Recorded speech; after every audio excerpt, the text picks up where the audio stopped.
CBSE class 10 physics के 35 most important question की series चल रही है, जहां से क्वेश्चंस आने की प्रोबेबिलिटी बहुत ज्यादा हाई है।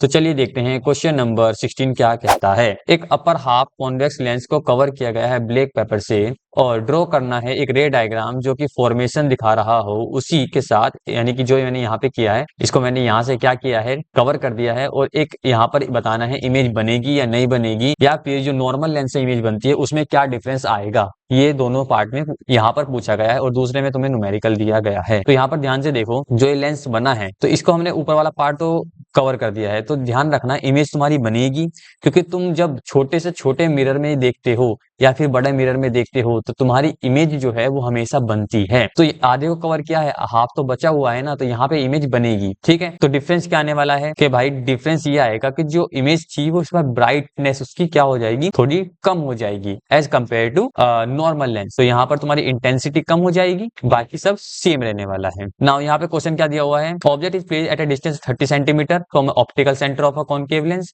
फोकल लेंथ तुमको दी हुई है, कॉनकेव लेंस है तो तुम्हें ध्यान रखना है कॉनकेव के अंदर तुम्हारा यू तो नेगेटिव होता ही होता है, वी भी तुम्हारा नेगेटिव होता है और एफ भी तुम्हारा नेगेटिव होता है। ये कॉनकेव की एक क्वालिटी होती है, तुम बोल सकते हो। नाउ यहाँ पर देखो सिंपल हमने क्या किया, गिवन लिखा है, गिवन लिखने के बाद लेंस फॉर्मूला अप्लाई किया है, वैल्यूज को यहाँ पुट किया है। यू की वैल्यू हमने माइनस की 30 रखी हुई है, माइनस माइनस प्लस हो गया, ये हो गया ना 1/v। इसको सॉल्व किया, v की वैल्यू आ गई तुम्हारी -10। तो ये था एक इंपोर्टेंट क्वेश्चन, बहुत ज्यादा इंपोर्टेंट था ये, तो ये तुम कर देना।